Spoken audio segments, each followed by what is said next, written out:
radical. Fundamental principles of freedom, rational self-interest, and individual rights. This is the Yaron Brook Show. All right, everybody, welcome to Yaron Brook Show on this Wednesday, September 4th. I hope everybody is having a great week. I am, as you can tell, still on the road. I am in Seville, Spain, in the south of Spain. This lighting is making my, whoops. I'm gonna give, I don't know. Light is weird. Okay, we're gonna do this. One second, give me a second. Fix the light. Maybe I can fix the light.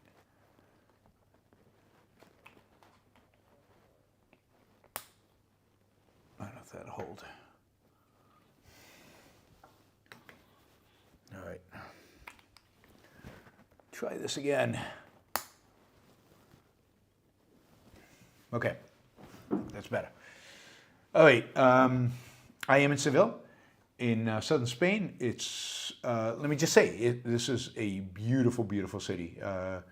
If you're traveling and it's warm, it is hot, but it's not that humid.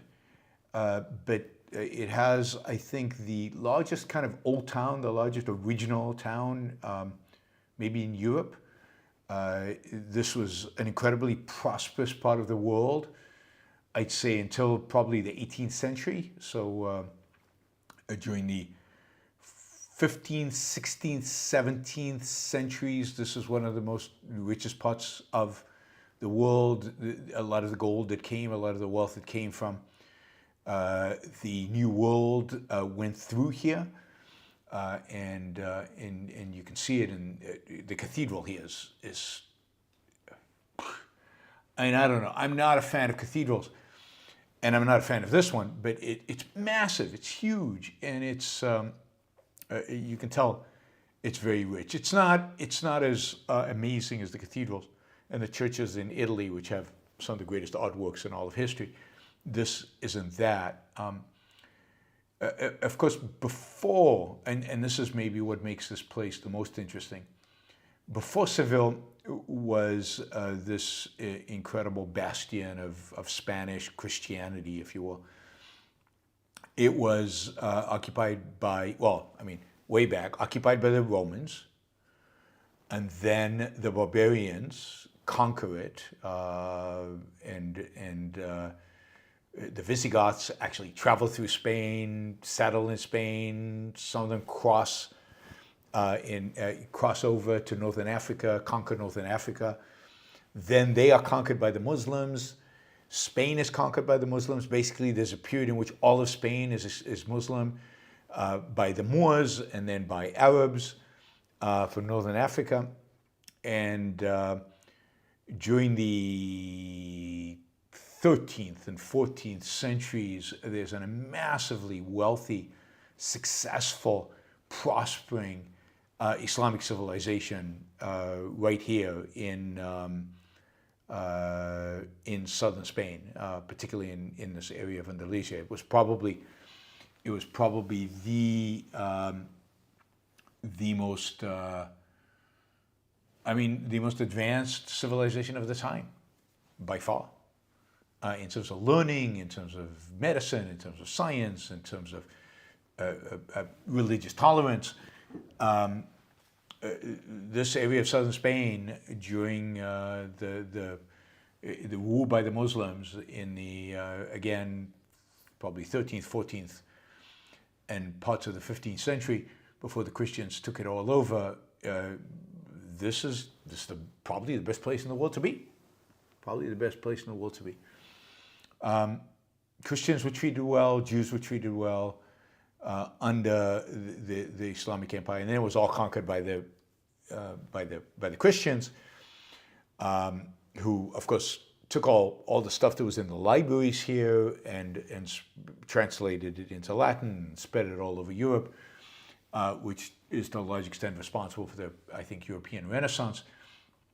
They took all the material in the libraries, not only of the Greeks, but also of the Arab philosophers and the Arab philosophers commenting on the Greeks, and all of that became part of what was studied at the University of Paris when Aquinas was there and when others were there. So this is a real, if you think about it, this area of Seville, Granada, Cordoba, this area of southern Spain, the last stronghold of the Muslims in Spain, given the Christian conquests.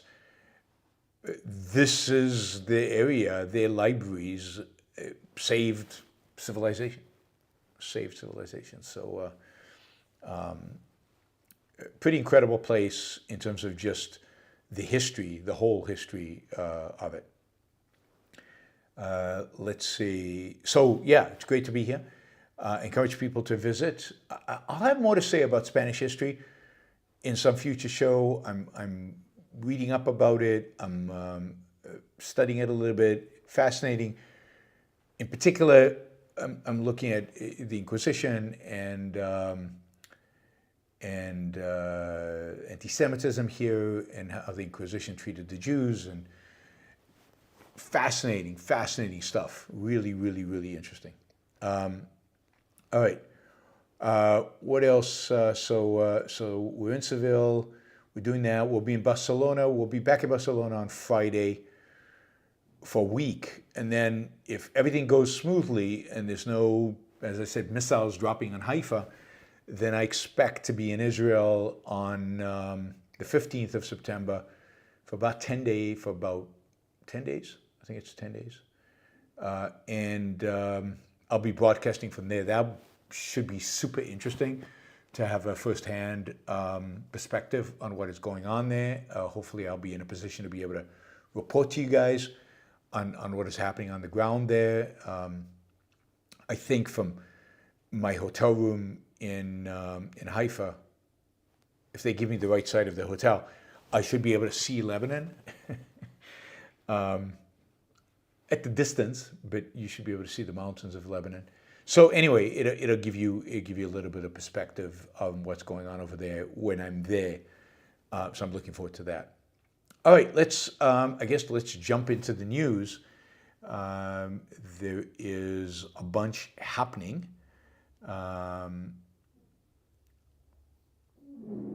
Nobody expects the Spanish Inquisition. Oops, what am I missing? Hey. All right. So Spanish Inquisition is really interesting in God. And evil. Really, really, really evil stuff. A lot of burning alive, a lot of destruction, and of course the expulsion of 300,000 Jews were given the choice of either converting to Christianity or leaving. About half converted, half left, and the ones who converted were never trusted, or many of them were never trusted. Many of them landed up being burnt at the stake, but 150,000 left, and they left all over Europe. Spinoza was one of those who left through Lisbon and landed up in Amsterdam. I think his parents, and some Jews went to Italy, some Jews went to the Ottoman Empire, which was much friendlier. Some Jews went to Northern Africa. Some Jews went to Israel, or what was then under the Ottomans.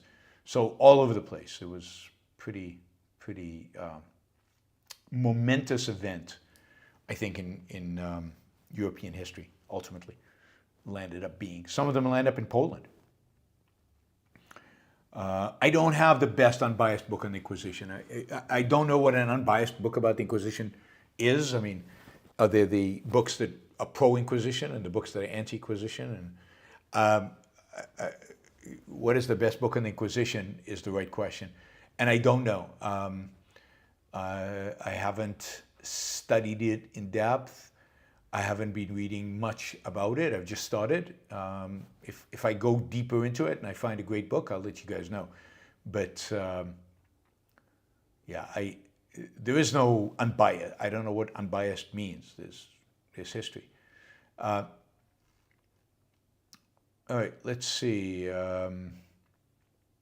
Let's start with Brazil. Yes. God. I mean, okay, so the drama in Brazil continues. This is the drama between Elon Musk and Brazil. This is the drama between Twitter and Brazil. As you know, we talked about it the other day, Twitter has been banned in Brazil. This is after there were demands that Twitter take down all kinds of posts and restrict the kind of posting it has. It was then accused of all kinds of illegalities, threats that its employees in Brazil would be arrested. As a consequence, Elon Musk dissolved his operations in Brazil, so there would be no employees, so nobody could get arrested. That violated the law of Brazil somehow.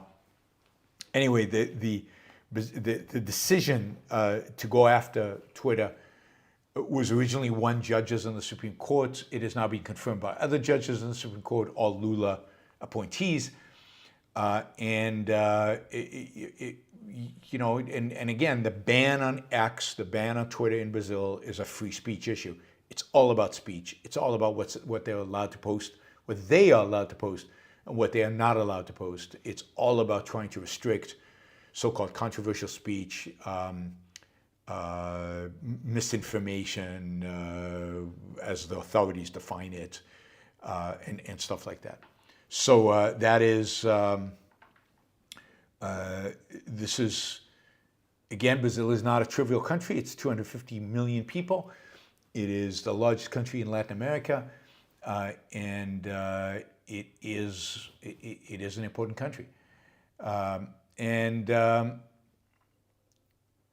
So anyway, what we have here is a situation where a real fight for free speech is going on. Now, originally, the Brazilian authorities tried to go after Starlink because it's affiliated with Musk, but also because on it they were still streaming.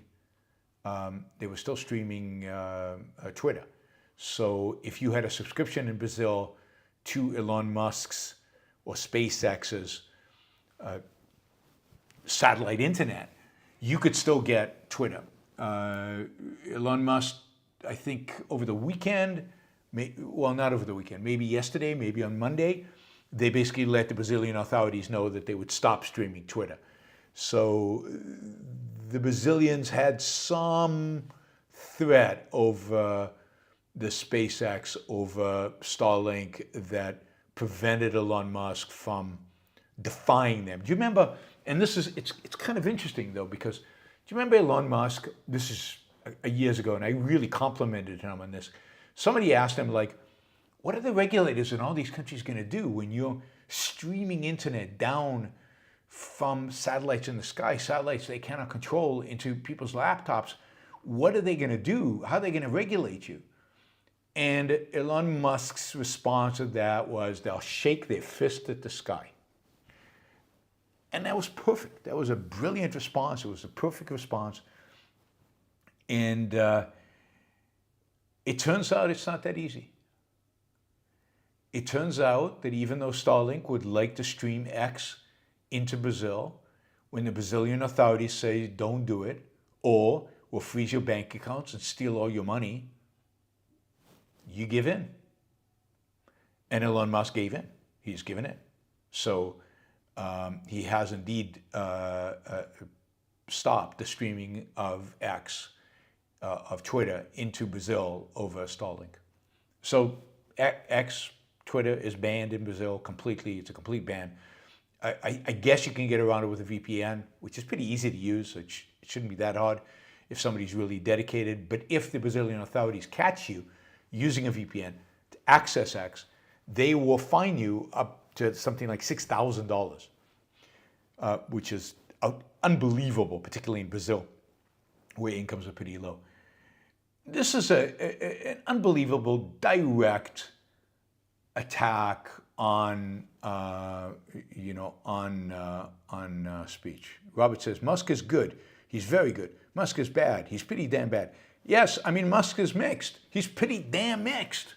Sometimes, I mean, this is the thing with Musk. Sometimes he's great, and sometimes he's awful. We'll get to a few awful things in a minute. But, him standing up to Brazilian authorities in Brazil over this. This is excellent stuff.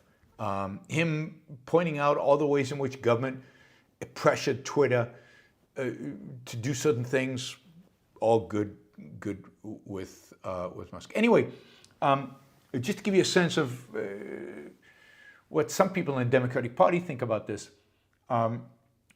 Minnesota Attorney General Keith Ellison, so this is the Attorney General under the vice presidential candidate, took to Twitter, and he basically thanked Brazil. Ellison tweeted out, "Obrigado, thank you, really appreciate it." So here it is that the people in the Democratic Party are actually supporting censorship. This isn't censorship by any kind of proxy or whatever. This is pure, unadulterated censorship. And some people in the United States support this. Keith Ellison is one example of this, Attorney General again of Minnesota. But I'm sure there are other people out there on the left who are cheering this decision by the Brazilians. One example of this cheering that is going on is was published actually on Friday by Robert Reich. You remember Robert Reich? He was Labor Secretary under Bill Clinton like a lifetime ago. And Robert Reich has been a major intellectual force on the Democratic side for a long, long time. Robert Reich wrote an op-ed that was published in The Guardian in the UK that is just unbelievable.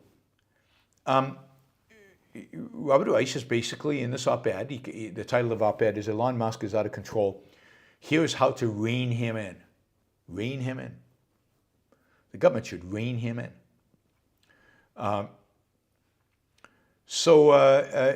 He's talking about how Musk is the richest man in the world and he's using his money to attain unaccountable political power. He's backing Donald Trump and other authoritarians around the world.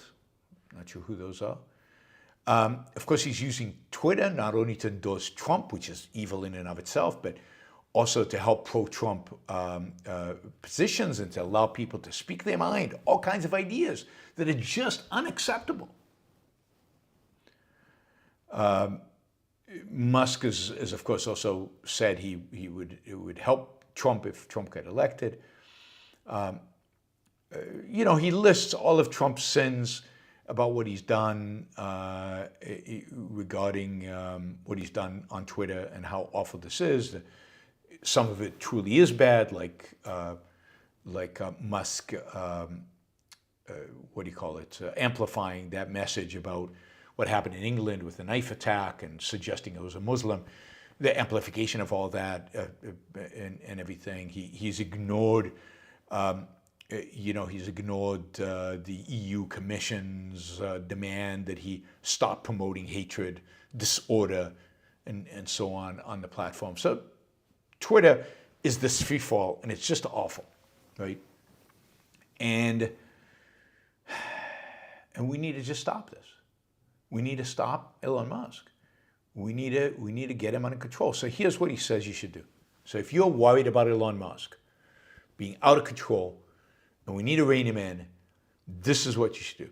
Boycott Tesla. Don't buy a Tesla. Okay. I mean, I'm all for voluntary boycotts. If you don't like Musk, and you really don't like it, and it's really upsetting you, don't buy a Tesla. That's good. He says advertisers should boycott X. Again, voluntary. This is good. Indeed, one of the things I have against Elon Musk, one of the Elon Musk being bad today, is that Elon Musk is suing the advertisers that boycott him, suing them as if they don't have free speech, as if they don't have the right to decide who to advertise with and who not to advertise with. But here's the kicker, right? Regulators around the world, I'm reading for the op-ed, regulators around the world should threaten Musk with arrest if he doesn't stop disseminating lies and hate on X. So to hell with the First Amendment, to hell with free speech. You know, let's just arrest him. I mean, the French arrested Pavel Durov, the head of Telegram, even though that was not a free speech issue. They haven't arrested him over a free speech issue, over another issue that I think is illegitimate, but it's another issue. Well, let's just arrest Musk. Why not? This is a major left-wing, but not kind of crazy woke, just standard, conventional, old-style left-wing intellectual, calling for the arrest of a CEO of a platform because he doesn't like what the platform is producing. That is, this is about, I mean, if an arrest happened, would be about as bad of a violation of the First Amendment as we've ever seen in the United States. This is about as evil as it gets. He goes on, this is just 4. In the United States, the Federal Trade Commission should demand Musk take down lies that are likely to endanger individuals. Again, he's calling for fascism. He's calling for the government to decide what is endangerment. He's calling for the government to decide what is allowed speech and what is disallowed speech. Truly horrific and wrong. I mean, we've talked about this many times on the show. Once you lose speech,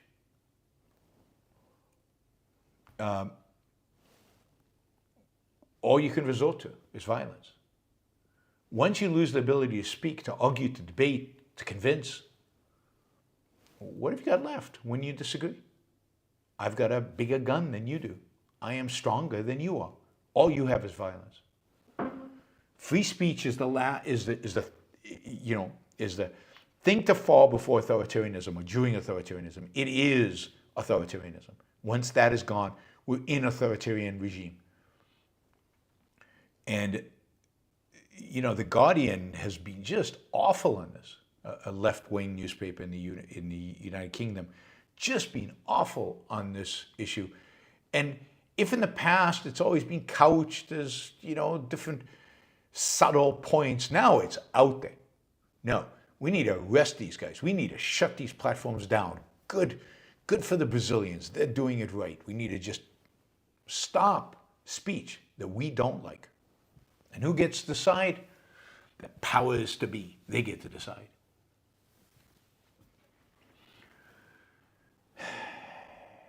I mean, there's more than that. You know, we should, the United States government should terminate its contract with SpaceX. Yeah, so hood him financially. That was his additional suggestion. I've always thought badly of Robert Reich. I feel even more badly about him now. So this is a bad, bad dude, and he's getting worse with age. He was bad 20 years ago, 30 years ago. He's getting much worse. Now, I can't follow him, but I can't keep track of him because he's blocked me on Twitter. I think because a lot of people suggested that he should debate me on things like inequality and other things that he's unbelievably wrong on. But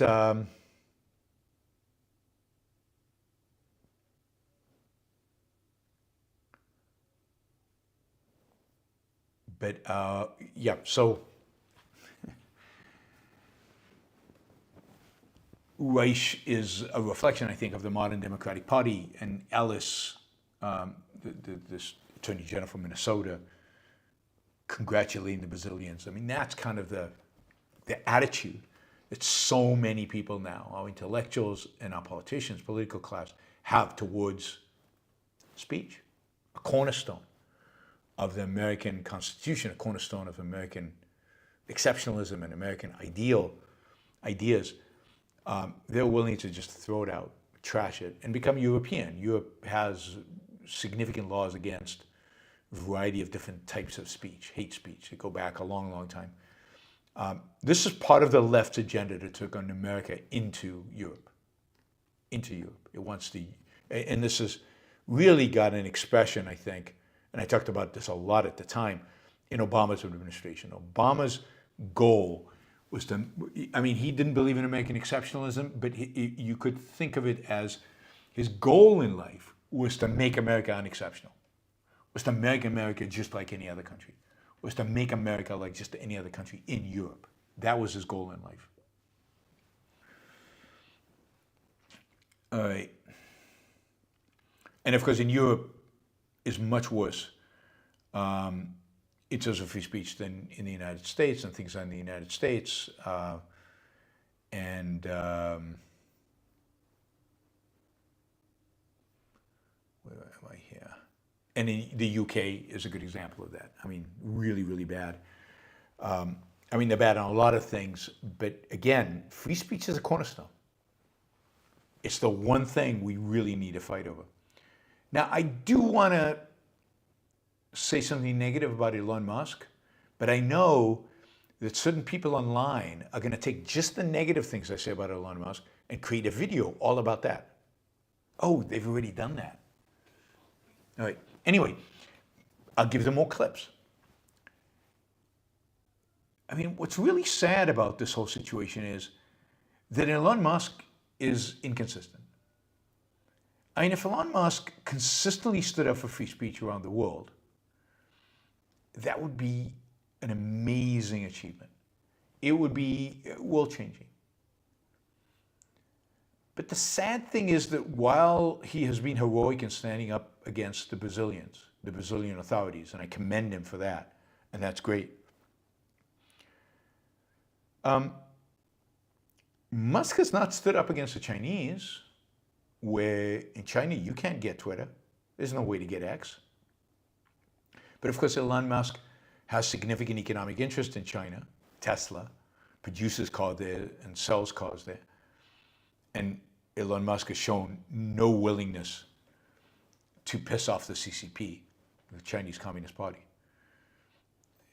Twitter has also done all kinds of other things for other governments. They moderated criticism of Erdogan, the president, authoritarian in charge of Turkey, before the elections there.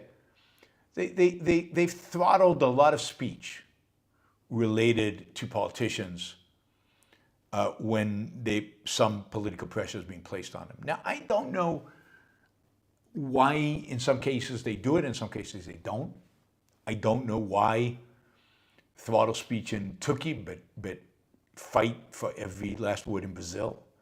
Unless you want to make the argument that Brazil is leftist, and if we stand up to the leftist, and Turkey and Hungary and maybe Russia are, I think Russia's banned Twitter as well, are not leftist and therefore should be tolerated. It would be great if somebody of Elon Musk's caliber, importance, wealth, just access, really stood up to authoritarians and did it consistently. Imagine telling the CCP to go to hell. Imagine telling all these other people, the Ugawans of the world, the Putins of the world. Imagine Elon Musk standing up to Putin, which he won't.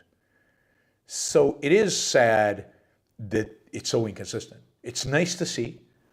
It's great to see a businessman stand up to the thugs in government. But I'd like to see it more consistently, and I'm not quite willing to give. This is how people, this is the dualism that we live under, right? You either love it, whoa, the light just collapsed. You either love Elon Musk and you accept everything he does as great, or you hate Elon Musk and you think he's awful. And I don't do either. I like Elon Musk for some things, and I dislike him for other things, and I call it the way I see it. When he does good stuff, I compliment him, and when he does, I point that out. That's what you get. That's what you get here. All right, let's see. I want to talk about another Brazil. A long time ago, it's been a long time now, somebody, and I'm not even sure who at this point, asked me to do a review, paid me to do a review of the movie Brazil. And it's been a long time and I haven't done it. And I need to give you a review of it. So I thought on the flight here to Seville, and given that Brazil is in the news, and I have no idea why the movie's called Brazil. If somebody knows that out there, please let me know. I have no idea why it's called Brazil.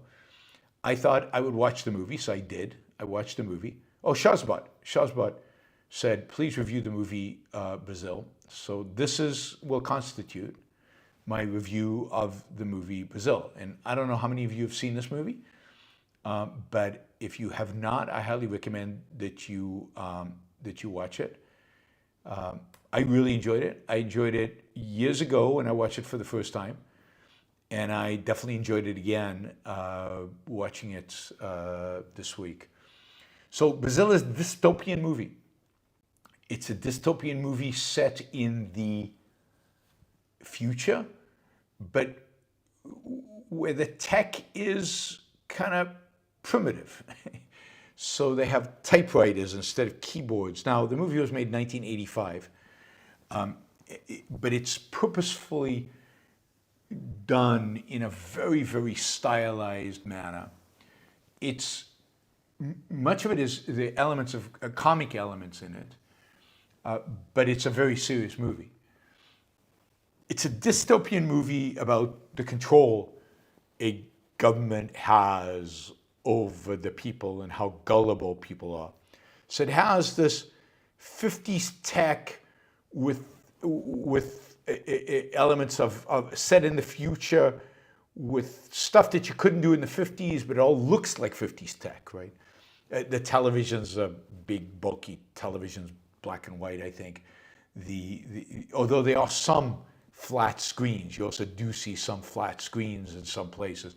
So you have these kind of computers, but then a lot of communication is done by these hydraulic tubes. I don't know if you remember, in the army we used to have these. We used to have hydraulic tubes that connected all the different segments of the unit, and you could send messages in these hydraulic tubes. Anyway, they have it in Brazil, in the movie Brazil. The movie was made by Terry Gilliam, who is one of the crew for what do you call it? Brazil Productions. Yeah, I don't know why it's called Brazil. Anyway, for the Monty Python. So Terry Gilliam comes from Monty Python. He's a really funny guy. It was not a typical movie for Terry Gilliam because it's very much a kind of a dark dystopian movie. But it's got some really, really cool elements. By the way, Robert De Niro is in the movie, a relatively young Robert De Niro. You get Bob Hoskins, who went on to have a great career. Jonathan Pryce is the star. It's beautifully filmed and filmed in a really interesting style. So a lot of it feels like it's a Jimmy Stewart movie. And Jonathan Pierce looks a little bit like Jimmy Stewart, and I think purposefully he's acting a little bit like Jimmy Stewart. They dress like they dressed in the 50s. They have hats. Jonathan Pierce is a bureaucrat in this dystopian world. He is in one of these departments that deals with information, and the movie starts with somebody climbing onto a desk to kill a bug. There's a bug on the ceiling, and he's climbing up, and he kills the bug, and the bug's body falls into the typewriter, and as the typewriter is typing a name, and because of that, it types the wrong name, and because of that, a whole chain of events occurs. The wrong person is arrested, the wrong person is tortured, the wrong person is killed, and this leads to all these revelations about this world. I mean, there are constant terrorist attacks. Things are blowing up constantly, but there's no terror organization. The best one can tell is the government keeps blowing stuff up and pretends that there's a terrorist organization and announces arrests of people who are in a terrorist organization in order to sustain their reign of, their reign of terror over everybody. There is a fantasy element to the movie. The lead character, the Jonathan Pryce character, his name is Sam Lowry. Sam has a dream where he is a hero and he can fly. You know, he has these artificial wings and he can fly. And he has this woman he's in love with, and he rescues her, and he fights these bad forces. And the whole movie, and he lands up meeting in real life the woman from the dream, or the woman who looks like the woman from the dream. And he, in real life, tries to rise to be worthy of her, right? To be worthy of who he is in the dream. He wants to be a hero, and he's trying to be a hero throughout the movie. So it's great psychologically. It's great in terms of this romantic notion of wanting to be heroic and trying to achieve that. On the other hand, it's I'm not going to give you the ending, but it's definitely 1984-like, right? It's definitely influenced by 1984. It's got influenced by Kafka's absurdism, but it's definitely influenced by 1984. And but it's got this romantic element of this attempt at fighting the system. Whether successful or not, you'll have to watch the movie.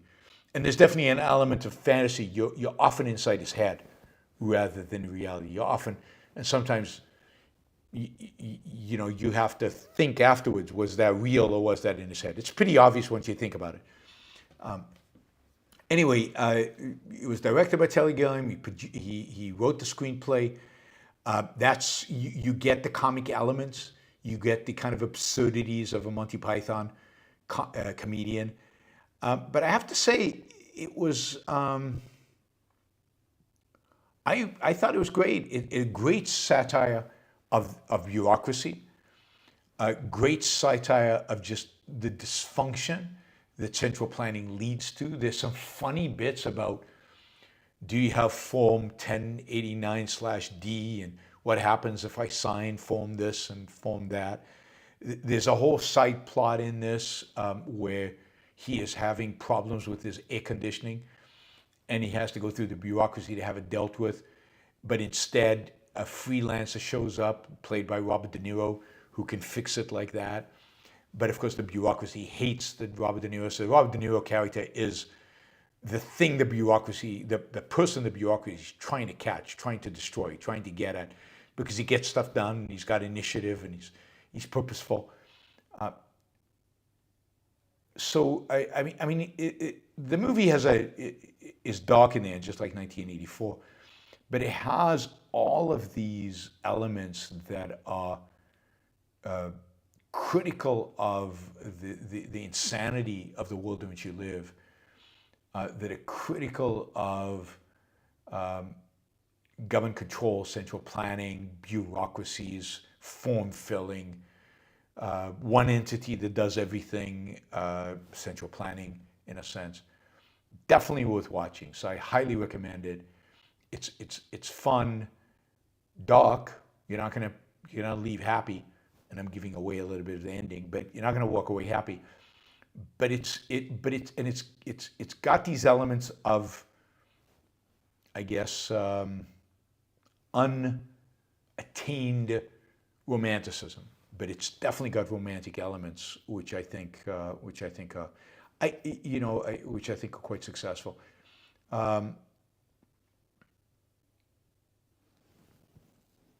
It's the movie, by the way, was made in 1985. So that's another element in which 1984 is probably a real presence in the movie, in a director's mind. It's, some people think of it as part of a trilogy that Terry Gilliam made during this period. He did a movie called Time Bandits, and then a movie called The Adventures of Baron Munchausen. I vaguely remember these movies. One is 81, and one is 88. They were fun. I don't remember them being particularly deep. Brazil is deep. Brazil is really good. So, yeah. I guess he also made other dystopian movies called 12 Monkeys and Zero Theorem. These are movies I did not see, so I can't compare them. Production design is beautiful, very, very stylized. Very stylized, the way I like it. The anachronistic technology is pretty cool. It's just, yeah, it's well made. And then the music, this is the other element of it, which I found really interesting. Both the music and the acting and some of the style of dress and some of the style were evoke kind of romantic movies of the 50s, even though it's a dystopian movie which creates a certain tension within thing. It turns out that there's a song that's played throughout that is the leitmotif of the movie, which is Watercolor of Brazil. That's a translation of the name of the song. And maybe that's where the movie gets its name. That's why it's Brazil. That's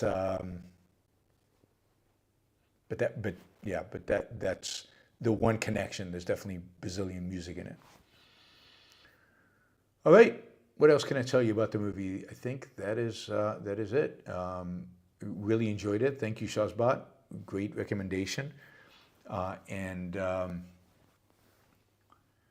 Ian says Brazil is the best of those three. The stories all fall apart other than Brazil. I agree. The others are fun. Ian says 12 Monkeys is his best movie. I haven't seen 12 Monkeys, so I should probably... It's time travel, which I don't really usually like, but I'll try it. There's a book on the struggle to distribute the movie called The Battle of Brazil that is good. Enric, oh, you guys are familiar with this movie much more than I thought, because I didn't think it was quite... It succeeded in the United States, so I don't know many Americans who've watched this movie. The music refers to the title Brazil. It's why it's called Brazil. It comes from the music. Ian says Gilliam said he couldn't come up with a name, so he just took the name from the music. All right, cool.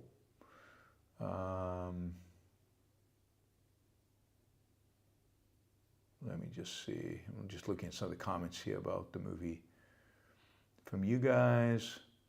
Yeah, it's got the Icarus myth because he's flying.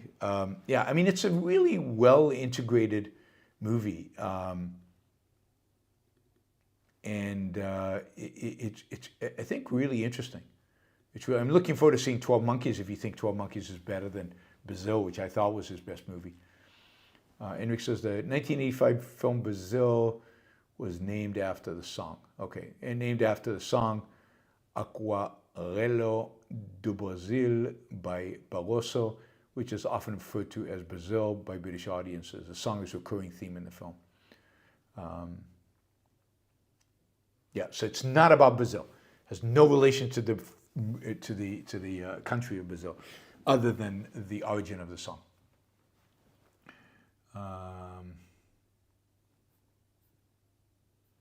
What is this? If I won the lottery, I would basically, at Yaron, to read all of One Piece. Really? You'd pay me to read One Piece? I mean, I started watching... Oh, Rob says, this is important.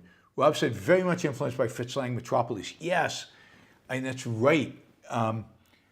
In terms of the stylization and the way the city is portrayed, it definitely has Metropolis. Metropolis is Fritz Lang's masterpiece from the teens or the 20s, and just a stunningly beautiful movie. So yeah. Anyway, Chandler says 12 Monkeys is so nihilistic. Somebody says 12 Monkeys is lame. All right, I'm going to stick for now. It's still my favorite is Brazil. So, all right. I told you I started watching One Piece on one of you guys recommended it on one of the streaming channels, right? Netflix or something. And I couldn't get into it. I just could not get into it. It seemed childish and silly and just uninteresting. I couldn't find a character I could latch onto. Yeah, not for me.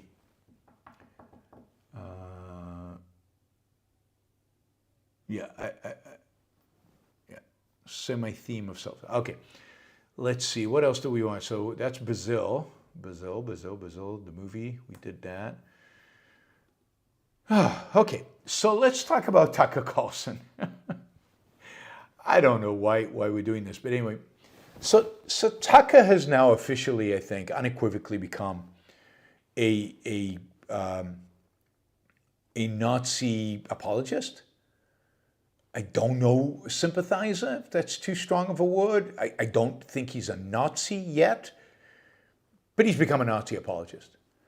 And he's done a bunch of stuff around this, questioning, I'm just asking questions. All I'm doing is asking questions. But he just did an interview with this revisionist historian by the name of Darryl Cooper. And this is how Tucker introduces Darryl Cooper.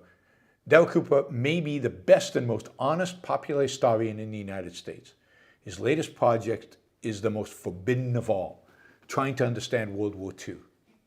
Most forbidden of all, trying to understand World War II. Haven't historians and everybody else trying to understand World War II since World War II?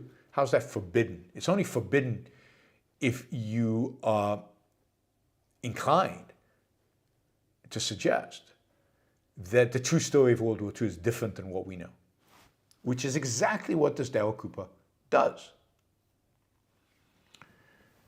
In this interview, Cooper says things like, Churchill was the chief villain of World War II. Hitler wanted peace on several occasions, and it's Churchill who turned him down.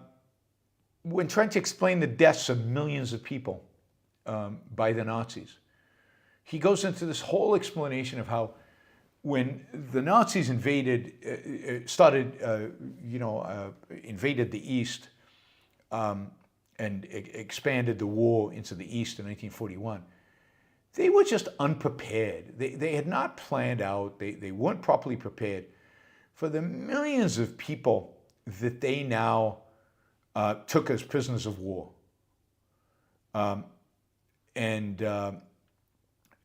Prisoners of war and people they rounded up. It never says why they rounded up, on what basis they rounded up. And, because they weren't prepared, they didn't have the food to feed them. He says some commandants of some of the camps where they put them in. So they just put them in camps, and some of the commandants of some of the camps wrote letters saying, we don't have food to feed these people. They're going to die of starvation. It would actually be more humane to kill them now than have them die of starvation. And he's saying, and the starvation was caused by Churchill stopping food entering Germany. But, they launched this war and they didn't really plan really well, and logistics, logistics is hard. So he says millions of people ended up dead.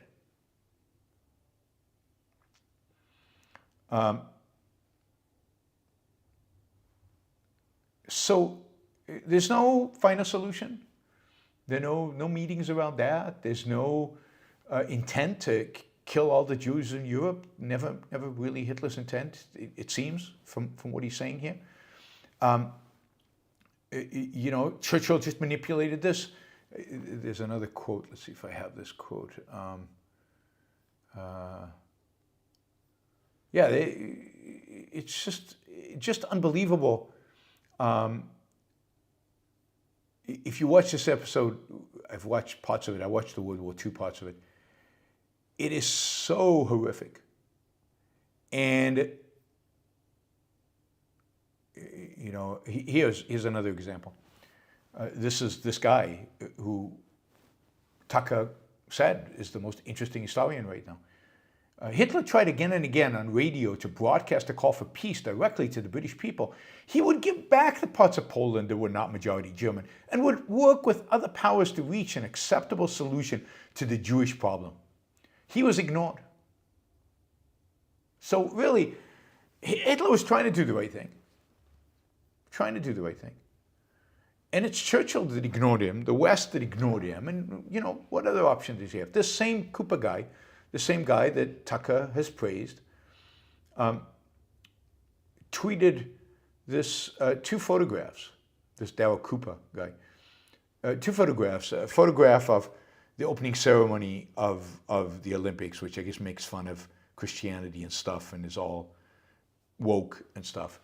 And then Hitler walking in front of the Eiffel Tower. So those two pictures, the opening ceremony and Hitler walking in front of the Eiffel Tower. And he says, this may be putting it too crudely for some, but the picture on the left, the picture of Hitler, was infinitely preferable in virtually every way than the one on the right.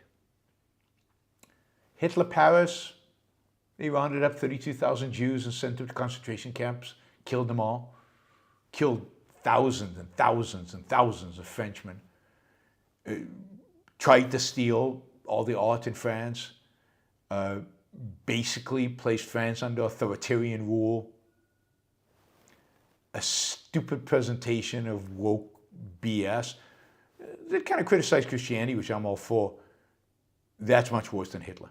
Much worse than Hitler. This Darryl Cooper is a supporter of the Nazis. There's no question. He's a supporter of the Nazis. And Tucker Carlson calls him the best and most honest popular historian in the United States. Elon Musk then retweets Tucker Carlson's interview and says, very interesting, worth watching. This is where I think Elon Musk, and I know this clip will definitely be used, is not thinking. He's not trying to understand what's really being said here. He's not trying to put it into complete context. Yeah, it was kind of interesting if you listen to it superficially and don't really think about what's being said. And he's not, because I don't believe Elon Musk is a Nazi sympathizer. But yes, Tucker is now full-blown Nazi apologist.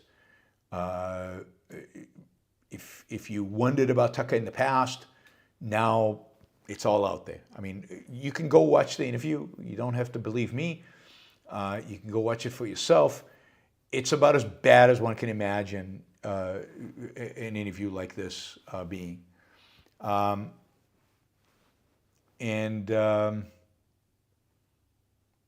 Yeah, it's scary, because this is the scary thing about it. Tucker, okay, so Tucker's a Nazi, who cares? I wouldn't care, other than Tucker is watched by millions and millions of people. Millions and millions of people are having Nazi propaganda normalized in their life by Tucker Carlson, and then confirmed as being okay by Elon Musk, retweeting it.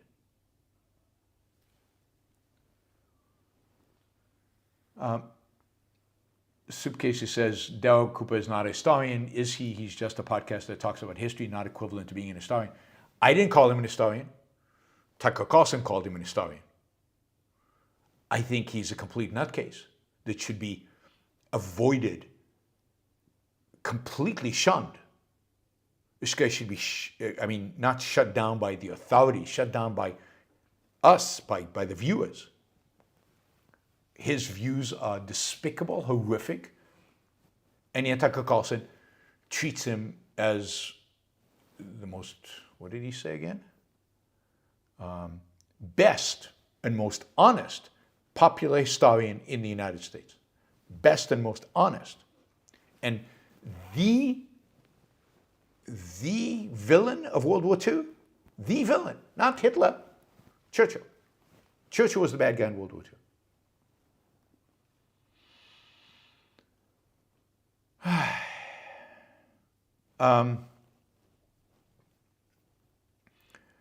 It's pretty unbelievable that two of the most popular podcasters on the right today, with audiences in the millions, Tucker Carlson and Candace Owen, have both become basically apologists for the Nazis.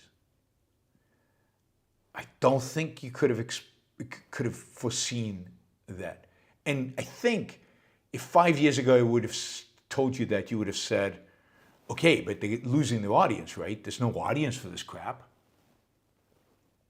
No. I mean, Candace is probably bigger now than she was when she was with the Daily Wire.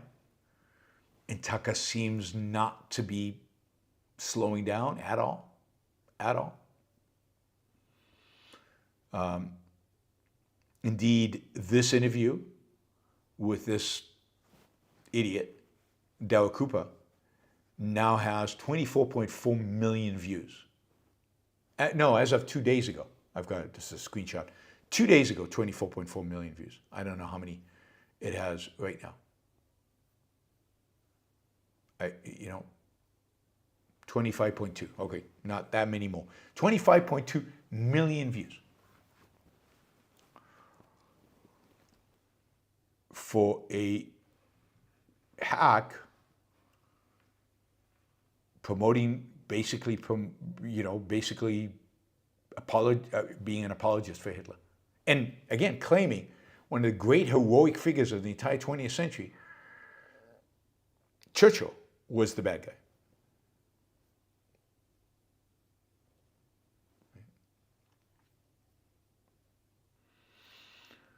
And Tucker, by the way, no pushback. No pushback.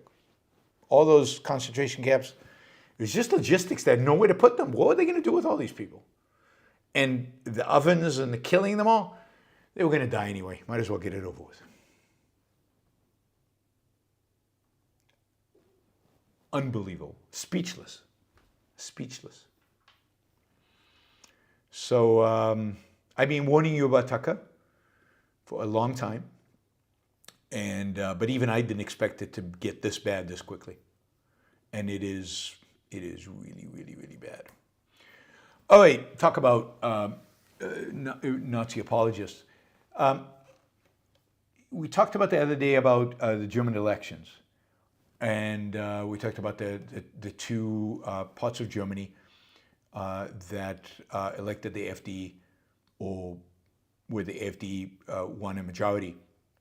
At least one in majority, and the second one, second place, but very, very close, and over 30% of the vote.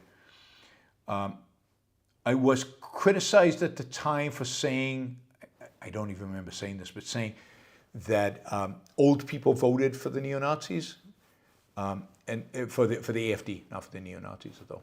Slip of the tongue, which makes sense, for the AfD. It wasn't old people, it was young people. Young people overwhelmingly voted for the AfD. Part of my explanation for why people voted for the AfD was that East Germany is old. That is, that many of its young people have left, and it's become an older society. So imagine you're one of the guys, men, primarily I think vote for AfD. Maybe somebody will show me I'm wrong on that one as well. One of the guys left over in a place that is shrinking, where the population is aging, and where there are fewer opportunities, even though everybody's employed, there's no high unemployment rate, but it just feels like things are going backwards. The energy, whatever energy there is in Germany, growth in terms of population is all happening in Western Germany, which is not very supportive of the AfD. My guess is young people in an old environment are going to be more susceptible to the xenophobic, to the kind of proto-fascist messaging of the AfD than young people in a dynamic young place. I don't think AfD gets much support in Berlin, for example. Again, we'll see what they say. But the reality is that that we're all trying to understand how Germany has gotten to where it's at, How does Tucker Carlson gotten to where it's at? How is it that Nazi ideas, even if you're not a Nazi, but the Nazi ideas are now acceptable? And I'm not for silencing anybody. You want to be a Nazi, be a Nazi. But that they're acceptable. That a political party that uses Nazi symbolism on occasion is acceptable. That a talk show host, a podcaster with millions and millions and millions of subscribers talks to Nazi apologists, how did that become acceptable? And doesn't challenge them, doesn't say, oh, no, that's not right. Or what do you think about this? Or what about this argument? Nothing, just lets him go on. And actually says he's one of the most important new historians there is. How did we get where Nazi ideas are ones that we just say, okay, I wonder what they, maybe Hitler wasn't that bad of a guy, which is what Tucker Carlson and Candace Owen have been saying over and over again in the last few months. And if that's the case, if we enter into the world in which people are saying, maybe it's not that bad of a guy, is that not trying to set us up for somebody like him? So somebody says, after the backlash, Yaron deleted the tweet and tweeted things in support of Churchill. Yes, I mean, that's typical of Yaron. So for example, he will retweet some anti-Semite and then realize, oh, yeah, I guess that's not right. I guess I don't agree with that. And then delete the tweet. But that's Yaron being distracted and not focused and not taking into account everything. But you say, Hillel says, somebody says he probably didn't watch the whole thing. I don't know. Do you know that? I don't know that. You don't know that. My guess is he watched the whole thing. And it just didn't register. He's just busy. He's thinking of other things. And yeah, okay, that's an interesting perspective. I didn't know about the logistics problems the Germans had. And he's not integrating, which I see that with him. Often he'll retweet something that if you just sat back and thought about it for 2 minutes, you'd know that's stupid. You shouldn't be retweeting it. He's sloppy. Now, he's brilliant at what he does. And I've said this over and over again. Stick to what you're brilliant at. You don't have to, you've got such a public platform. You don't have to retweet on your platform. You're not good at it. You're not good at it.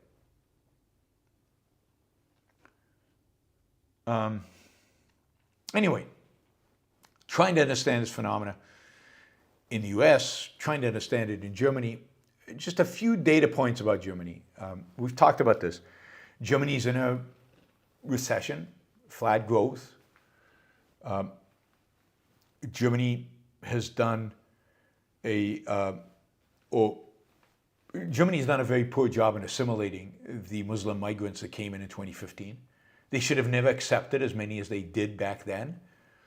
I was against it. I know it's hard to believe because I'm so pro-immigration, but I was. Mass immigration of Muslims is not a good idea. And a civil war is not a time to just accept people into your country just because there's a civil war going on in a place like Syria. But Germany was particularly bad at how they dealt with it. They gave them all welfare. They gave them a check as soon as they showed up, which I'm obviously very much against. They did not assimilate them into the workforce. And they've just done a bad job. And then they did not, and this is maybe the worst thing, apply the law to them. So when there was that huge event in Cologne where men were abusing women on scale during, I think it was New Year's Eve, 2016, the police did not respond. It's like the grooming gangs in England. You don't apply the rule of law to them. They think they're above the law. They think they're better than you. And then what are you saying to your locals? You're saying to them, the law applies to you, but it doesn't apply to them. So in every regard, Germany has mishandled this mass migration, which was a bad thing to begin with. And it's completely mismanaged it. So they've got an economy that's struggling. They've got migrants that are, a vast majority of them I think are probably fine.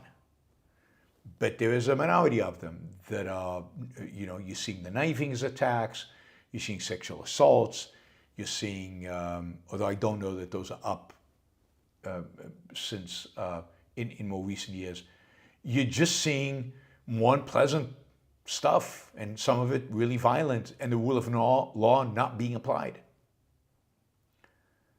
And they're not integrating. They're not assimilating. And the Germans are not trying to. And they're still getting welfare. And some of them are still not working. And Germans are justifiably upset about that.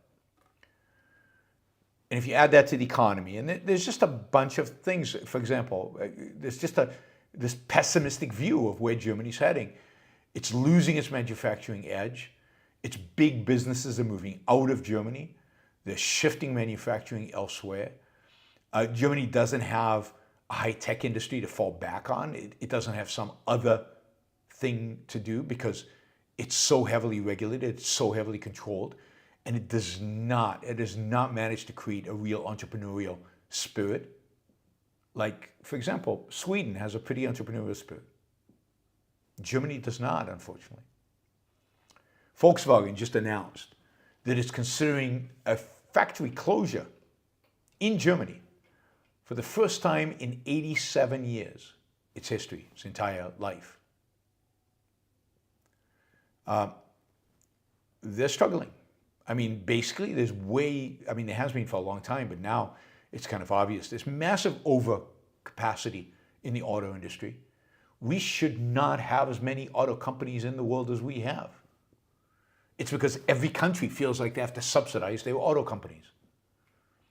Many of our auto companies should have gone bust a long time ago, certainly in the United States. They should have just shut down or focused on the few automobiles they're actually good at producing.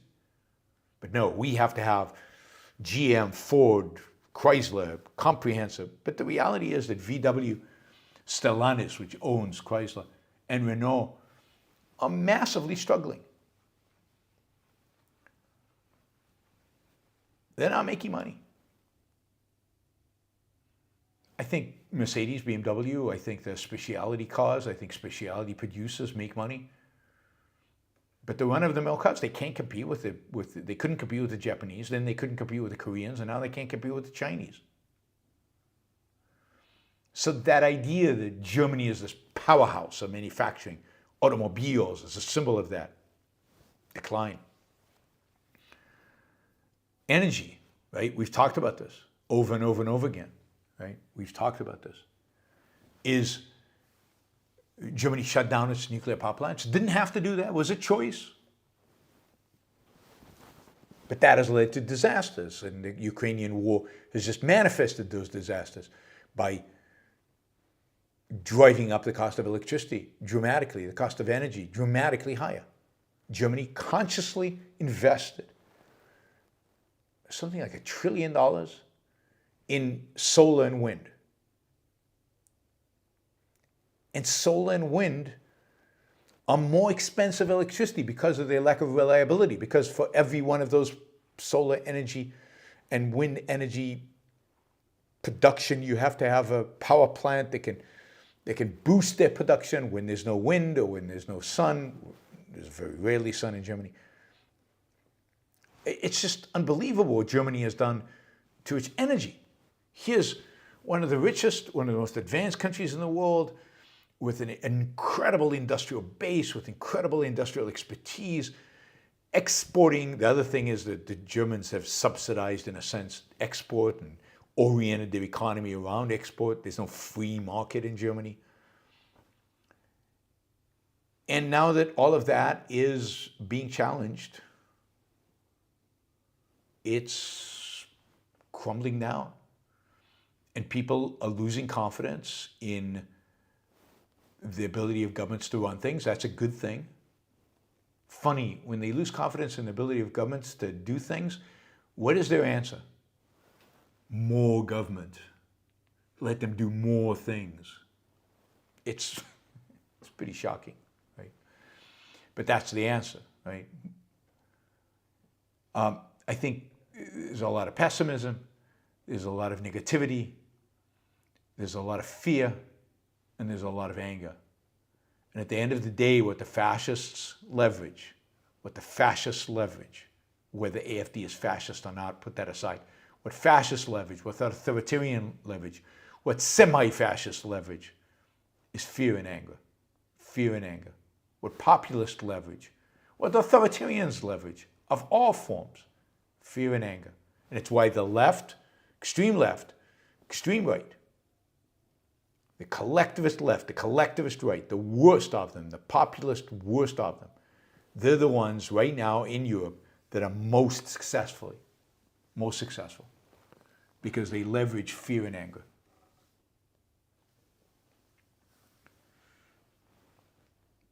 And it's working. All right, let's see.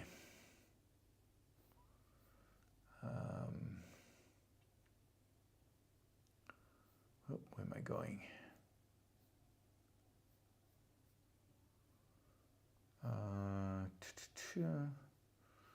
Something is not computing. Oh, that's computing. All right. Wes, thank you for the $50. Really appreciate the sticker. Mike, thank you for the $20. Really appreciate that. Thank you guys for the support. I really appreciate it. We are almost at halfway of where we need to be for a full show. Okay. We don't learn. We never learn. It's just over and over again.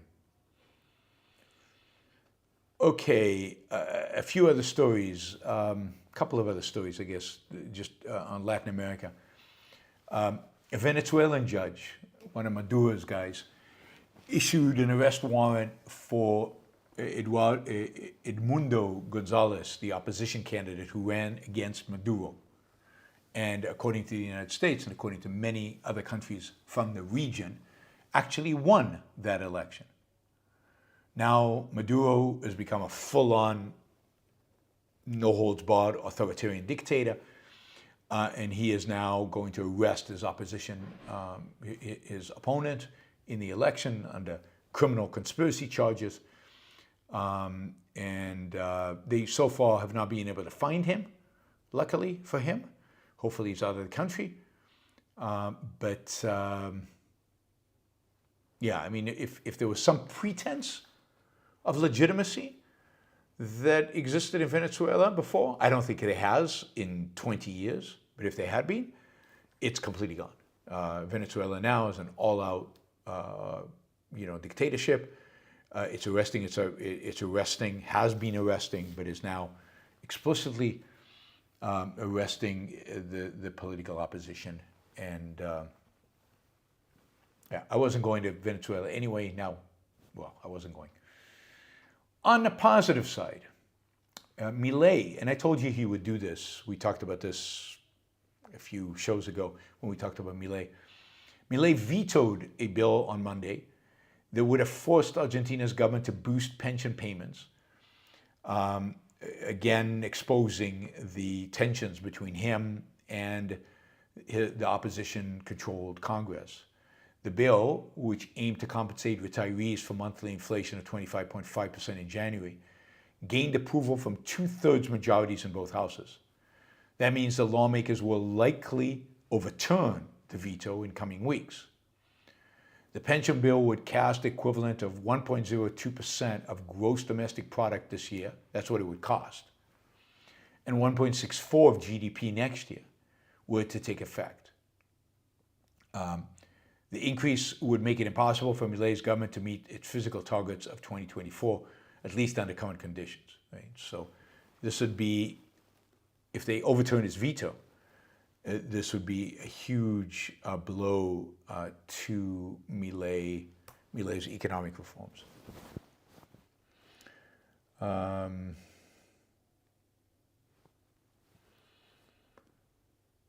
right, let's see.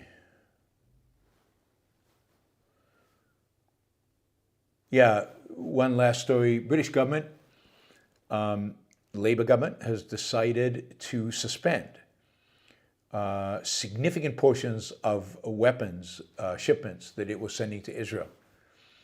It is citing concerns that the weapons could be used to transgress international humanitarian laws. In other words, they could be used to kill people.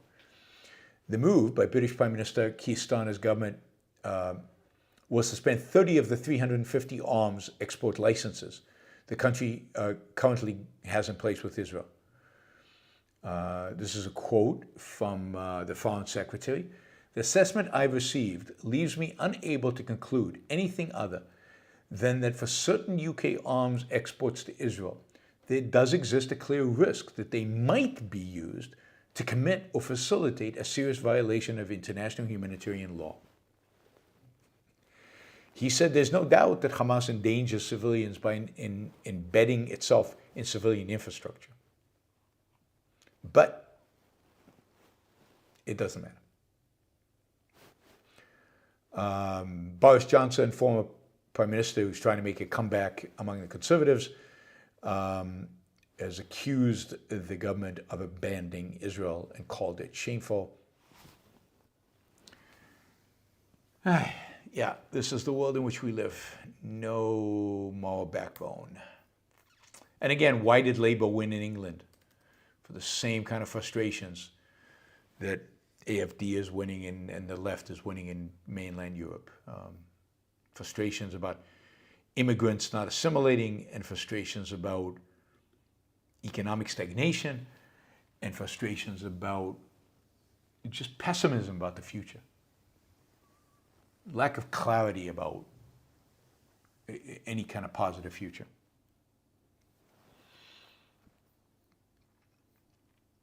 All right. Let's call that the news for September 4th, 2024. And let's move on to discussing to our Super Chat. We've got a number of Super Chat questions, still more available. We're basically $10 from our halfway mark for our goal for tonight. So, but let's start with a $100 question, which is great from Glenn Agritelli. Hey, Glenn, it's nice to see you, and thank you, and nice to see you here, and thanks for the question. Well, it's not actually a question, it's a recommendation. Yaron, have you read Henry Ford, My Life and Work? His 1921 autobiography. In reading, it reads like a hero from one of Ayn Rand's books. Highly recommended. I have not. Thanks for the recommendation. Interesting that he wrote that in 1921.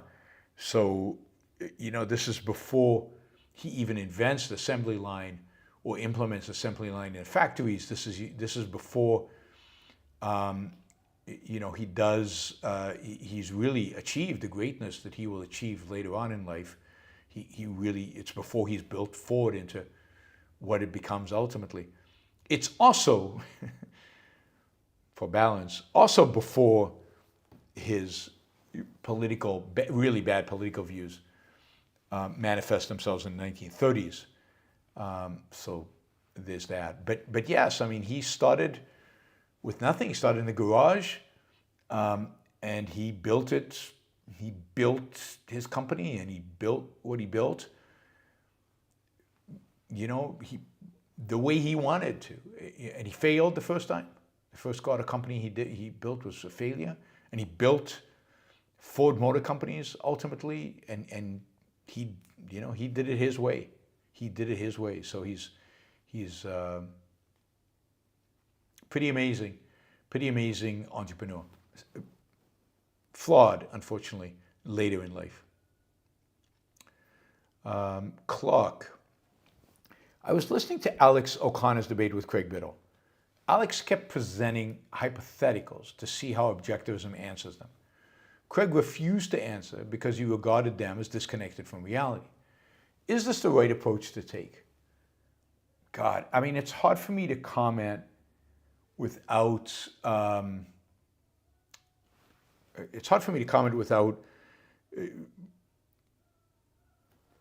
really knowing more about the particulars of the hypotheticals. I think it's a tricky line because on the one hand, the hypotheticals can be irrelevant and misleading, and it can be a trap. On the other hand, if you ignore them and you keep saying you're not going to answer them, it comes across as evasive. So the question is how to take an hypothetical, a moral hypothetical, make it realistic, and answer the question, right? So, for example, if it's a lifeboat scenario, then talk about what's wrong about lifeboat scenarios and discuss it, and then take one of them and give Ayn Rand's answer for the lifeboat scenario, but explain that it's a lifeboat scenario and it's marginal and it's over here.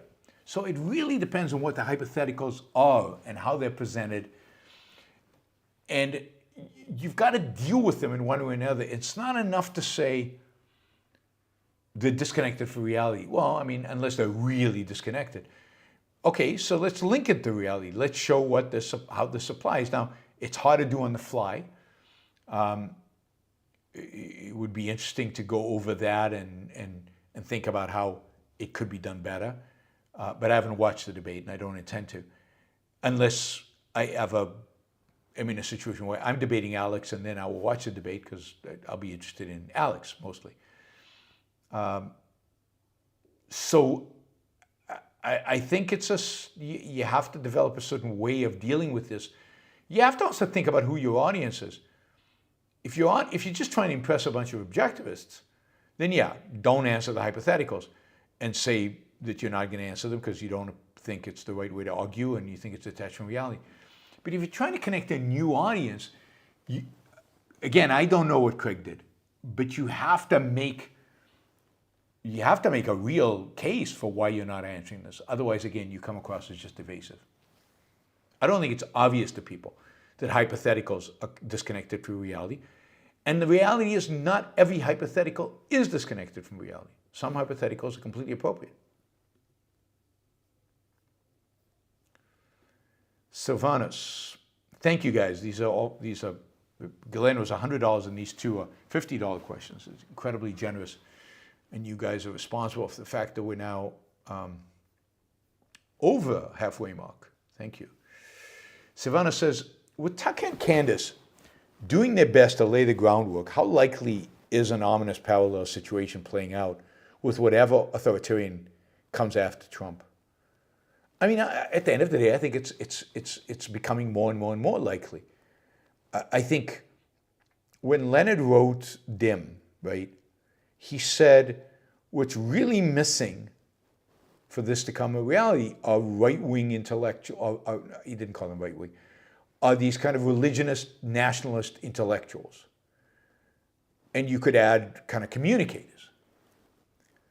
And I think with the rise of national conservatism, with the rise of the integralists, with the rise of the Christian conservatives, J.D. Vance, for example, we are seeing the rise of the intellectuals. And with the rise of Candace Owen and Tucker, we're seeing the rise of the popularizers of these ideas. And so I think it's very likely.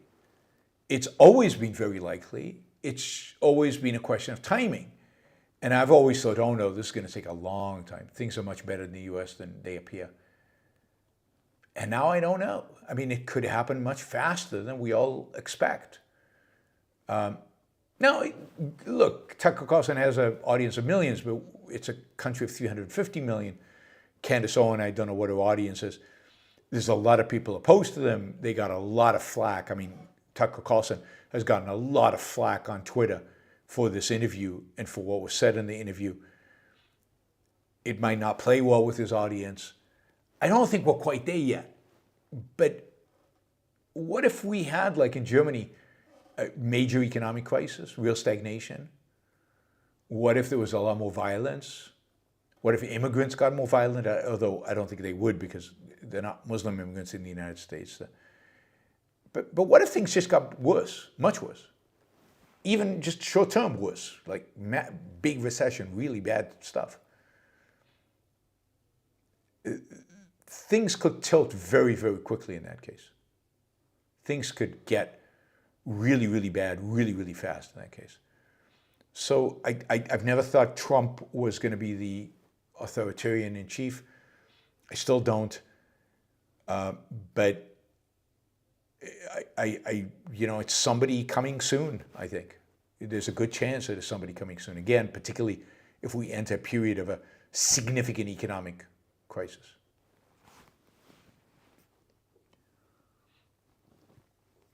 David asks, also $50, thank you, David. Would you describe Tucker and Candace as intellectuals of the right? No. I mean, Tucker, I would have once described as an intellectual. I no longer do. I don't think they are. I think they are popularizers. And every intellectual movement needs popularizers. They are not going to come up with new ideas. They're not even going to come up with new interpretations. But they are going to take the ideas and put them into a language, a format, a structure, a style, memes, whatever, that popularize these ideas. They will, and they also normalize them. So they are the communicators. So nobody actually knows who the National Conservatives are. Nobody actually reads the National Conservatives or the Christian Conservatives. Certainly nobody, almost nobody reads the integralists. Then how do they change the culture? They change the culture by influencing people like Tucker and Candace, who then transmit their ideas into the culture in tone, in simpler text and simpler versions. And so you have all kinds of ways in which the culture has changed. But it all comes from ideas, but those ideas need to be translated into something the common man can embrace. And that is Tucker and Candace's job. That's what they do. That's what they do. They make these ideas real for people. They make these ideas something that interests people. They give them the memes. And so they're not intellectuals, but they're a indispensable, crucial part of the transmission belt from ideas to values and actions, individual people's values and their actions. Yeah, I mean, and Elon Musk is not an intellectual. He's a popularizer, and he also has a platform on which these ideas are popularized. And what the left would like him to do is stop using the platform to popularize. That is, not post, crazy, Nazi stuff or neo-Nazi stuff or fascist stuff or whatever, right? Not post it. I'm not for that. Let him post it. But the fact, every time he retweets it, he normalizes it. He popularizes it. He expands the sphere of influence of any idea. Or he takes a guy like this Cooper guy who's a marginal historian that no serious historian takes seriously, that probably doesn't. He has a platform, I think he's on a podcast somewhere, but doesn't have a massive platform. And then Tucker Carlson gives him that platform and now popularizes him. And this will have massive consequences because now this guy is going to be viewed by certain parts of the right as a real historian. He's going to be viewed as a reference point. He's going to be viewed as somebody to be reckoned with, to be dealt with. And he's going to be taken seriously. And now he's going to be snuck into kind of the mainstream. And now his influence in the culture is going to grow exponentially. It's not just the 25 million people saw the interview.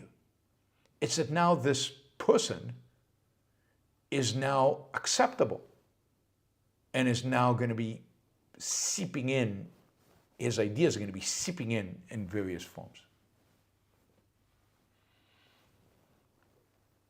All right.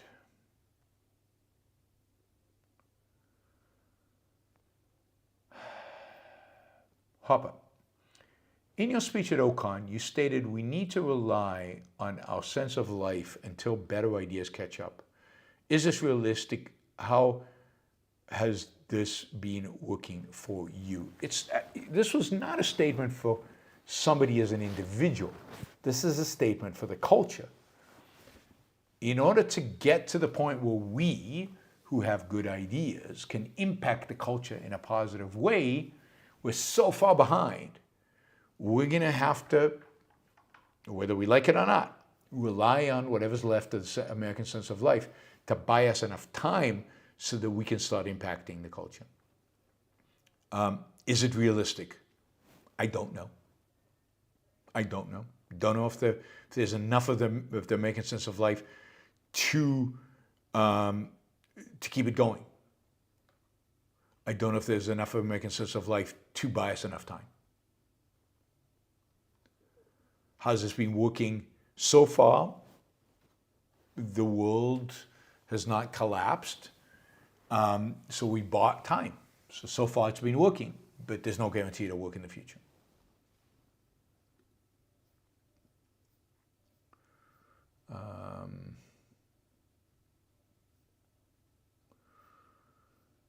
James, money may not buy happiness, but it certainly improves the quality of your misery.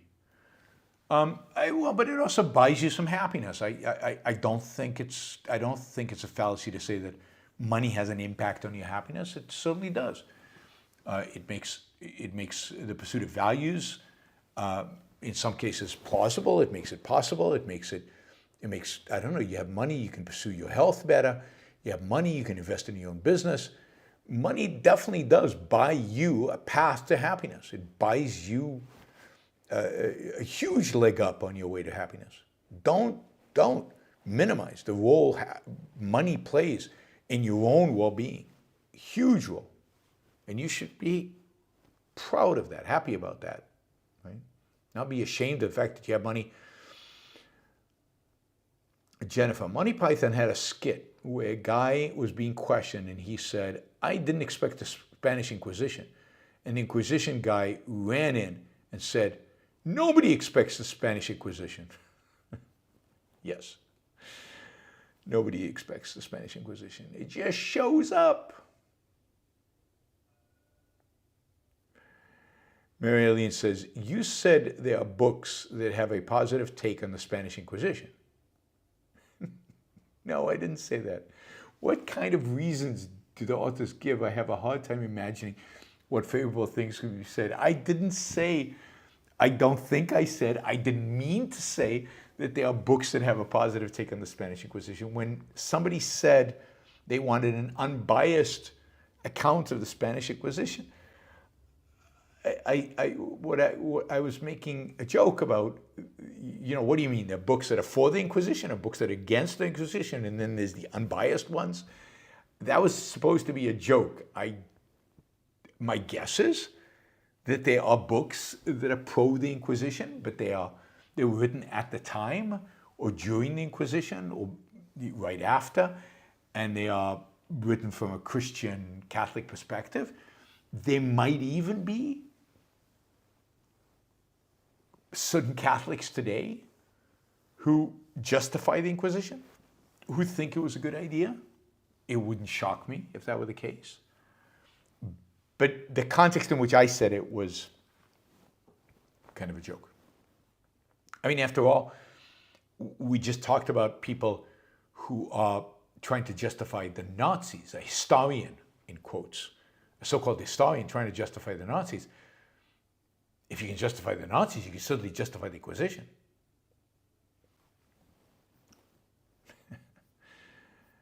All right. I'll remind everybody again, the show is listener supported. So please consider, if you're watching live, doing a super chat question or just doing a sticker of support just to keep the show going. The financial support is crucial for the show, and it's of course reflective of value for value.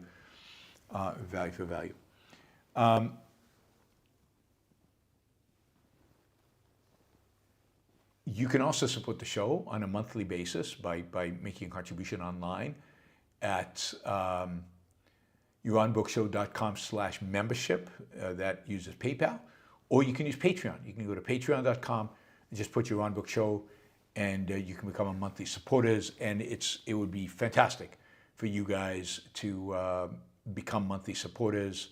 Again, if you're enjoying the show, if you get some value from the show, trade with me. Trade with me. Finally, we have 3 sponsors. John Bobbin, who is an expert on nutrition, exercise, integrates a lot of the information you get from a lot of the other podcasts, websites out there, and brings you his perspective. He's a supporter of the ARand Brook show and a student of Objectivism for a long time. And he just brings an individualistic perspective to the whole issue of healthcare, which is so often collectivized. Ayn Rand Institute is a sponsor. They are now accepting scholarships to the Brisbane conference, Ayn Rand conference in Brisbane, Australia. So if you're Australian and you would like to come, or if you live anywhere in the region defined as Asia, anywhere in Asia, or in the Pacific, please apply for a scholarship. You can apply for a scholarship on AYNRAND.org/start here, AYNRAND.org/start here. I'll be there. I'll be speaking. So will Nikos and Yaron. It'll be a great show. It'll be a lot of fun. If you're a student, if you're interested in delving deep into Ayn Rand's ideas, if you would consider becoming a student at the Ayn Rand University, please consider applying for a scholarship. Looking at you over there in Japan and in South Korea and in China and in Mongolia and in Philippines and in India and Singapore, and of course, those of you in Australia. Definitely want to see all you Australians there. And Alex Epstein, alexepstein.substack.com is a sponsor as well. Talking points, energy, environmentalism, fossil fuel, the #1 expert in the world on these issues. Check out alexepstein.substack.com. Don't just check it out, subscribe. All right, Michael. Can Nazi ideology never truly be defeated until objectivism takes over? The Enlightenment can only smother it for a while. It seems that way. I mean, Nazi ideology it has a certain appeal. It's collectivism and tribalism par excellence, which are all seeing a revival these days. It's irrationality and mysticism. It's very mystical. Again, mysticism, irrationality, seeing a revival these days. And it has an aura of pseudo self-esteem, right? It has this: you wear a uniform, you march straight, you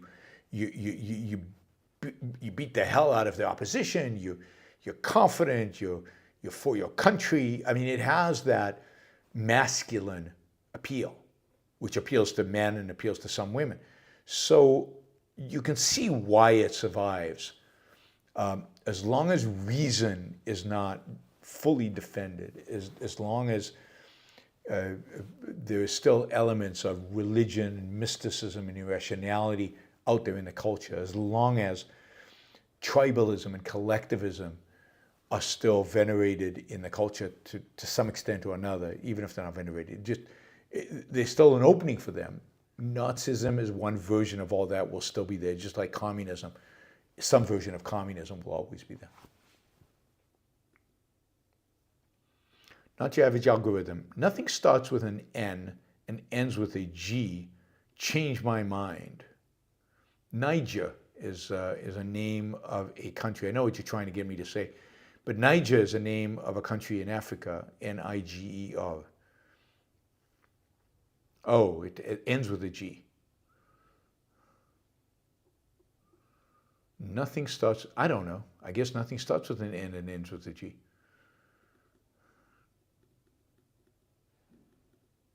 Yeah, I can think of a word. Not good at these. Liam. Nog. Chandler says nog starts with an N and ends with a G. But is there such a thing as a nog? Is that a word? Liam, what is the difference between Renaissance and the Enlightenment? What distinguishes the two era? It's a really good question. I think what ultimately distinguishes the two eras is the Enlightenment is an era of new ideas. It's an era of philosophers. maybe starting with Spinoza, Locke, and some of the French, Voltaire and others, it is characterized by thinkers. The Renaissance is primarily an aesthetic movement where the thinkers, intellectually, it is primarily a movement that is resurrecting the Greeks. So here's the fundamental. The Renaissance is about the rediscovery of old ideas. The Enlightenment is about the application of those new ideas and a refinement of those new ideas to a modern society. And I start with Spinoza because he's the first one who questions religion. He questions the Christian ethics. He questions the existence of God. And he actually questions the politics of the day. So, in every one of the important fronts of the Enlightenment, epistemology, reason, morality, some kind of move towards self-interest, and politics, political freedom, Spinoza is speaking out and saying interesting things and moving the conversation and shaping the conversation to come.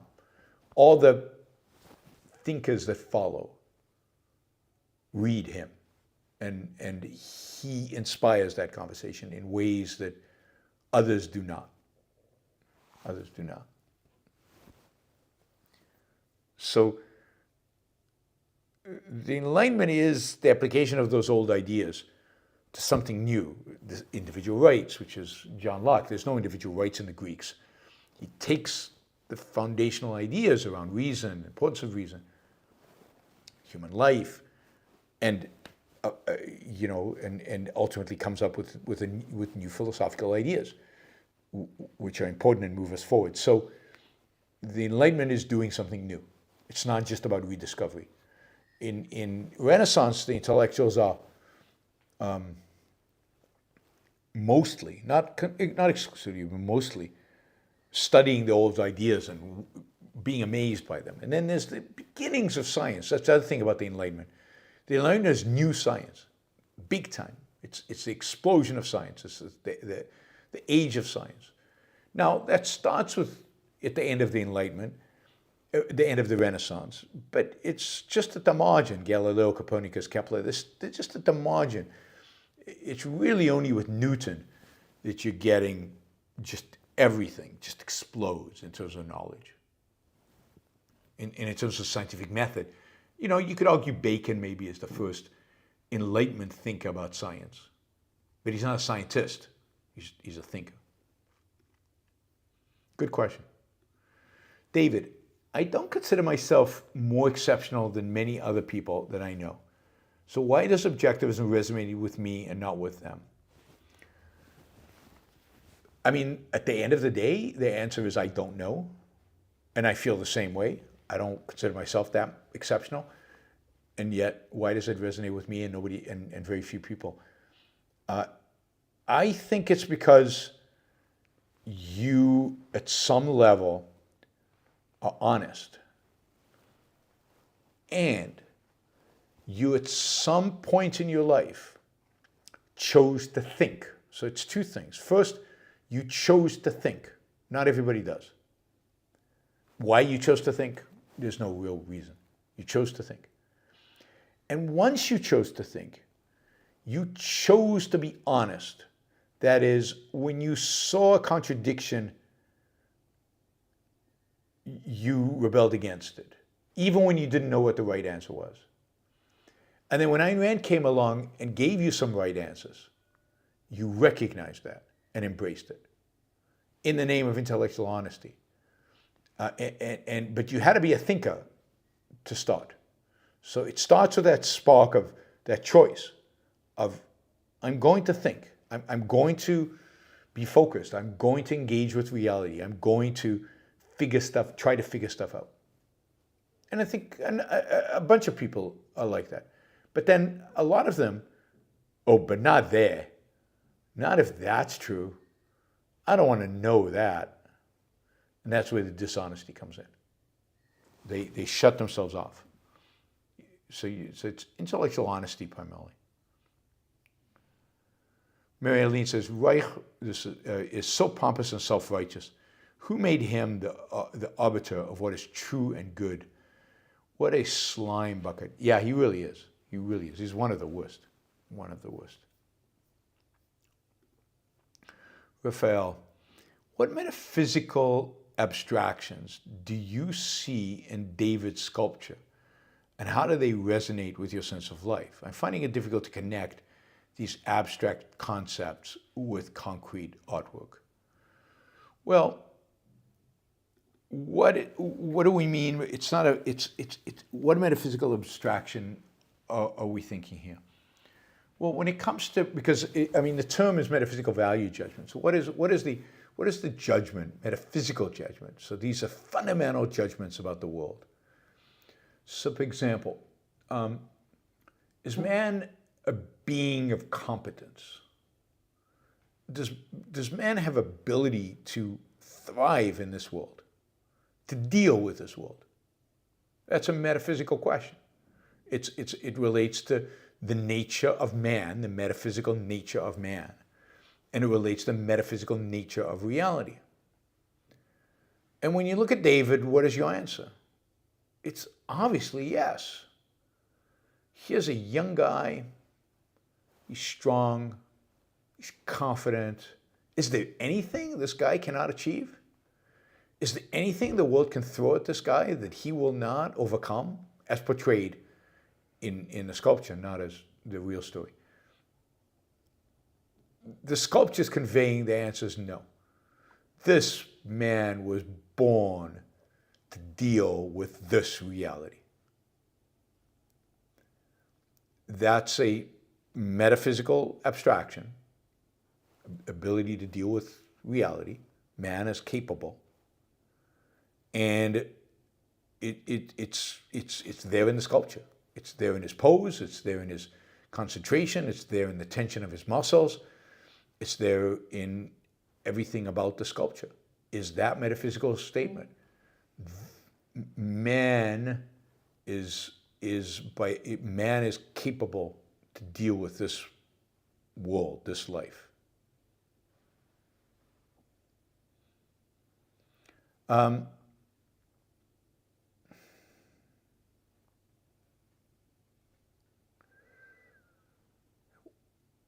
What else? What else would be a metaphysical? Is reality knowable?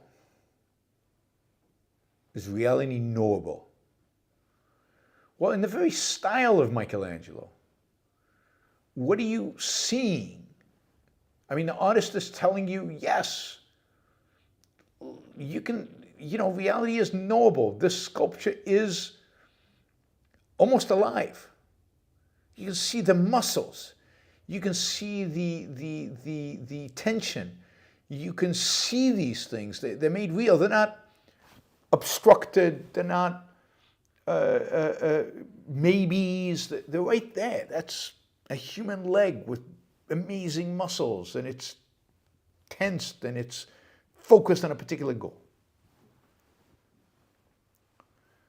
So I think that's what's meant, right? Metaphysical value judgments, the judgments that you would make about reality, about the world, about the nature of man and the nature of the world. And David says a lot about the nature of man and the nature of the world and the nature of your mind. And it's all positive. And that relates to my sense of life in a sense that I shared that perspective on the world. Now, there's a certain tension and, well, put that aside. So I'll just say that. James, you say all the smart people are on the left. I'm not sure that's the case. Are leftists in cities smarter than established upper middle class conservatives in the suburbs. Well, but there are fewer conservatives in the suburbs. The reality is, if you look by profession, by any metric, and I'm not saying all the smart people, I'm saying clearly by every metric of achievement, profession, education, although you could quibble about education, about the value of education. You know, the left is, you know, if you took a sample, the left is going to be on the smarter end versus most conservatives out there.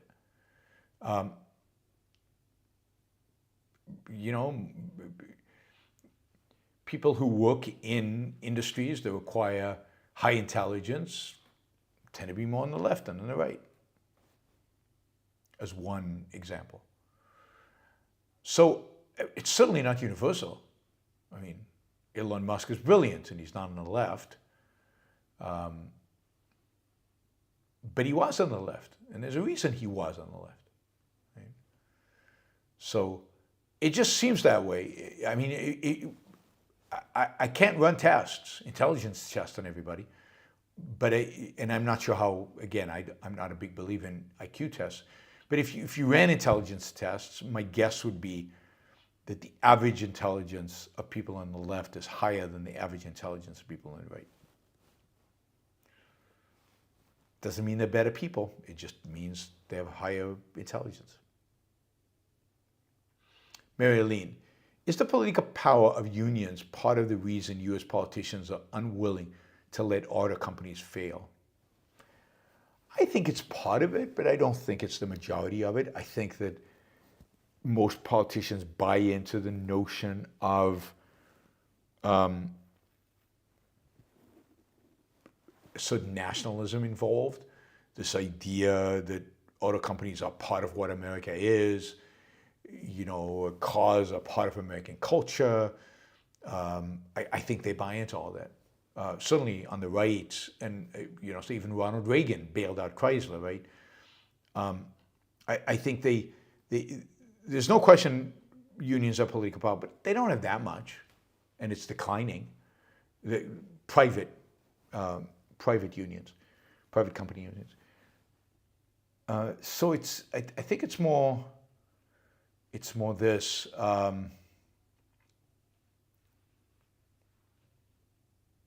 Yeah, because it's this nationalist thing. It's this associating the industry with America. Jeremy says, Cato's surveys reveal combatant age groups 18 to 29 equally split over the question of capitalism versus socialism. Given our inability to restore laissez-faire before any crescendo, where are we headed? To authoritarianism, to some form of authoritarianism, in my view, wrapped in a flag and with a cross. So religious, nationalist type authoritarianism. That's where we're heading. Don't know how long it'll take, but that's the direction. You can see it in both the left and the right. They're both becoming more and more authoritarian. And it's just a matter of which one of them can convince the American people that they are the ones who should represent our future. Objectivism doesn't appear to have the transmission infrastructure to become popular. We need a Tucker Carlson of objectivism. Yeah, but that's a chicken and an egg, right? You can't be a Tucker Carlson of objectivism unless there are enough people out there who are willing to listen to what you have to say. And they're not. They're not. So it doesn't work that way. You don't go from nothing to popularity with a radical set of completely new earth-shattering ideas. This is a process. So you have to have a lot of small influences who can influence in a small way, who can slowly move people in the right direction and build that audience so that one day when you have somebody with real charisma, they can come and they can gain a massive audience. But let's say you had somebody with the right charisma, the right abilities. Is the culture really willing to listen to a Tucker Carlson, supposedly? The whole thing that makes Tucker Carlson his is irrationality. It's his nuttiness. I mean, Tucker Carlson used to be kind of this small L libertarian type who was very wonky and more intellectual. And when he was relatively rational, and he was not popular at all. What made Tucker Carlson was his irrationality, which the culture embraced. And you can't have that with objectivism. Whoever it's going to be is going to have to be rational. The culture is going to want to listen to somebody rational. Does the culture want that? Is the culture interested in that? Is there an audience? This takes a long time. You have to build that infrastructure. You don't build it. You build it by training intellectuals. You build it by giving them platforms, however size they are. You build it over time. Sylvanus. Hypothetical. You have to name a capitalist country that rises from the ashes of a failed U.S. What do you call it? Randland? I don't know. Capitalism Central. I'm not good at naming stuff. I can barely name my own talks. I mean, my show is called the Yaron Brook Show. That's how creative I am with names. Alex Epstein, first of all, yeah, let me get to that in a minute. I don't know, Sylvanus, I have no idea. So Arun says, look at Alex Epstein. He's become very successful popularizing objectivism. I mean, there are two problems with that example. One is, that's exactly my point. Alex Epstein is a consequence of the transmission infrastructure that objectivism has built. Alex Epstein didn't come out of nowhere. He came out of exactly the process that I'm talking about. He came out of the Ayn Rand Institute's training program. He spent 8 years, I think, 7 or 8 years at the Ayn Rand Institute, getting trained to get to where he is, to where he was, and then he took his charisma, his knowledge, his intelligence, and went out and did something. So that's exactly the process. That's exactly the transmission belt that we've built and we are creating. It would be great if we had 100 Alex Epsteins, but it takes time. And there are not a lot of young, talented kids who are interested in objectivism that you can train to become what Alex Epstein became. So I don't know what the point of bringing him up is, other than to justify what I just said. And the second issue is Alex Epstein really very successful at popularizing objectivism? I mean, Alex Epstein is very popular, very successful at popularizing. I wouldn't even say popularizing. Alex Epstein is very successful at influencing a significant number of influential people around a particular issue. How many of those people have become objectivists? How many new Alex Epsteins has Alex Epstein brought into the transmission belt? I mean, some. But again, he's not popularizing objectivism. It's not his goal. It's not his mission. He's not trying to do that. We need more Alexes, absolutely. I'm all for 1,000 Alexes and we win. But that requires a real infrastructure, which is not Tucker Carlson.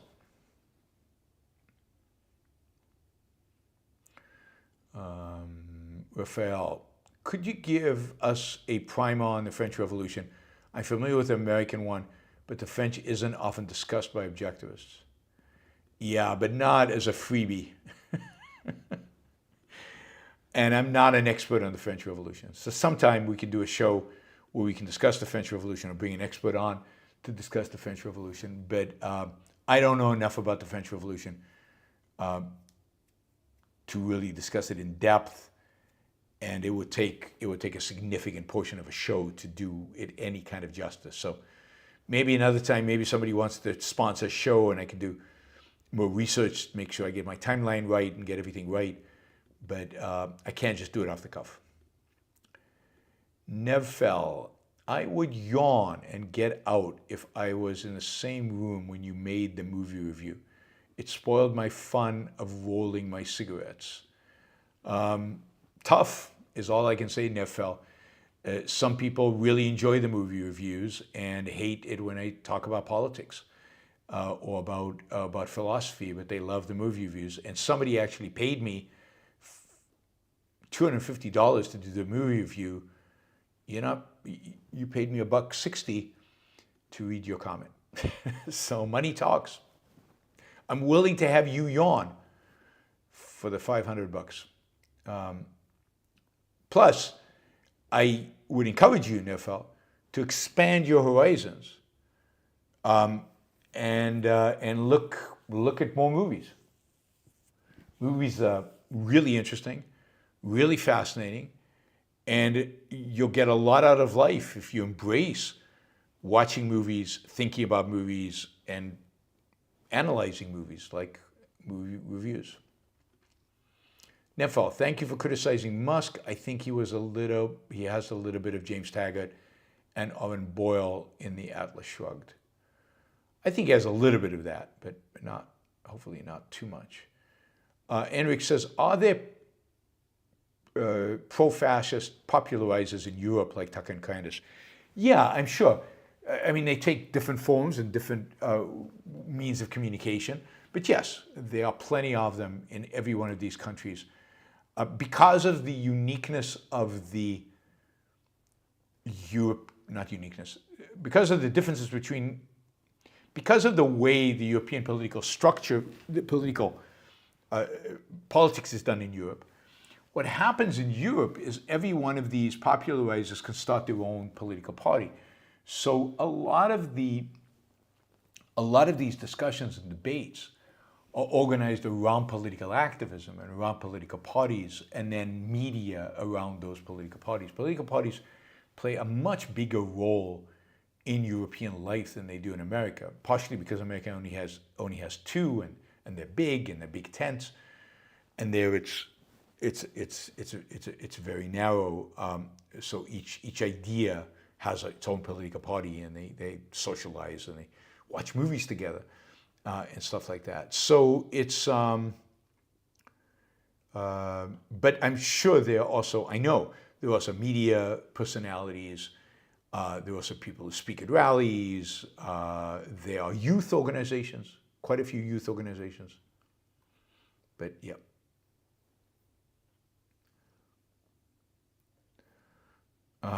Shahzbat says, I started late. Have you got a 27B/6? I'm a bit of a stickler for paperwork. That's basically a line from Brazil, the movie. It's a really good movie. It's a really good movie. I encourage you guys to watch it. Let me know. What surprised me, I guess, is how many of you already watched it, right? So a dystopian movie with great style and great, what do you call it? With great cinematography, great acting, but just stylized, great stylization. It's just beautifully stylized. I'd say that is his primary virtue. Richard says, I think leftists seem smarter because they've had more education, which is mostly leftist. We need objectivist education. Go ARU. I didn't say leftists were smarter than objectivists. Clearly, objectivists are smarter than leftists. But yes, we need objectivist education. Go objectivist primary schools, high schools, the whole shebang, and definitely go ARU, Ayn Rand University. Fend Harper says, speaking of Venezuela, did you ever talk to Ali Handrina? I don't know how to spell that. After they stopped being on the show to rally the crowd, they were cool. I hope they're doing well. I don't know. I don't remember. I'm not sure who you're talking about. So they stopped being on the show. Which show? Oh, on my show. No, I actually have not talked to her. So I don't know what her situation is in Venezuela. Good point. I didn't think of that. All right, guys. Thank you all. Thanks to all the super chatters. You've been great. Thanks to all the people asking questions and all the people supporting the show. I will see you all maybe tomorrow. If not, certainly on Friday. We'll definitely have a show on Friday. And I will see